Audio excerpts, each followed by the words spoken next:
Good morning. This is DHB, Devotion, Health, and Beauty Recovery Network. The one mistake made in the recovery process is to not take the time to use tools offered for strengthening the recovery journey. Listen at your convenience to this daily podcast brought to you by DHB. I am Day. DAA are my initials. I am in recovery from loss, grief, trauma, and addiction. Fair Use. Daily Reflections. This is a book of reflections by AA members for AA members. April 18th. Self-honesty. The deception of others is nearly always rooted in the deception of ourselves. When we are honest with another person, it confirms that we have been honest with ourselves and with God.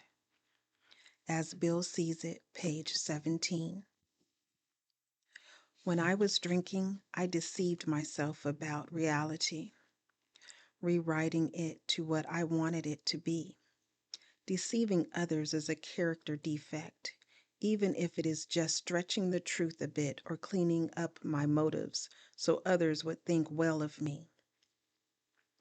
My higher power can remove this character defect, but first, I have to help myself become willing to receive that help by not practicing deception. I need to remember each day that deceiving myself about myself is setting myself up for failure or disappointment in life and in Alcoholics Anonymous. A close, honest relationship with a higher power is the only solid foundation I've found for honesty with self and with others. Courage to Change One Day at a Time in Al-Anon, April 18th. I had spent a lot of time yearning for things I wasn't getting from the alcoholic in my life. As a part of my Al-Anon recovery, I was encouraged to put those needs on paper. Courtesy, respect, attention, affection, communication. My list of the areas in which I felt my loved one had let me down went on and on. My sponsor applauded my honesty and then suggested that I could bring all the things on my list into my life. The catch, I had to give what I wanted to receive and become what I wanted to attract. Did I present a shining example of courtesy and all the rest? If not, I had a wonderful list of goals already on paper. I have often heard that we get back what we give, and now I know that it's true. As I grew kinder and more loving, other people responded to the change. I also felt much better about myself. Today, I can honestly say that all the qualities on my list exist in my life, at least some of the time. I hadn't expected these results, or any others for that matter. I was too busy focusing on myself. I think that's why it worked. Today's reminder. Today I can take an active role in fulfilling my needs. I can choose to become someone I would want to have in my life. There is a quote from In All Our Affairs, and it reads, "Many of us find that we practice treating others fairly, with love and respect. We ourselves become magnets for love and respect." Just for today, Daily Meditations for Recovering Addicts, April 18th. We humbly asked Him to remove our shortcomings. Step 7. Once we are entirely ready to have our character defects removed, many of us are entirely ready. Ironically, that's when the trouble really starts. The more we struggle to rid ourselves of a particular defect, the stronger that shortcoming seems to become. It is truly humbling to realize that not only are we powerless over our addiction, but even over our own defects of character. Finally, it clicks. The seventh step doesn't suggest that we rid ourselves of our shortcomings, but that we ask our higher power to rid us of them. The focus of our daily prayers begins to shift. Admitting our inability to perfect ourselves, we plead with our higher power to do for us what we cannot do for ourselves, and we wait. For many days, our program may stay on step 7. We may experience no sudden, total relief from defects, but we often do experience a subtle shift in our perceptions of ourselves and others. Through the eyes of the seventh step, we begin to see those around us in a less critical way. We know that just like us, many of them are struggling with shortcomings that would dearly love to be rid of. We know that just like us, they are powerless over their own defects. We wonder if they too humbly pray to have their defects removed. We begin evaluating others as we have learned to evaluate ourselves, with an empathy born of humility. As we watch others and as we keep watch on ourselves, we can finally say, I understand.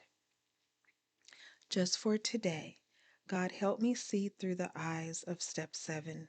Help me understand. Today, Emotions Anonymous, April 18th. Reflection for today. There are many times before the program when I did not know what to do next, so I tried to do everything at once. I ended up filled with anxiety and accomplished nothing except to make an already upsetting situation worse. Am I looking at priorities today, sorting them out, handling only the things I can and leaving the rest to God? Meditation for today. I ask your help to do all I can reasonably do today. Help me to stop, relax, wait, have patience, and be aware that during times of trouble, you will continue to care for me, as you did when things were going well.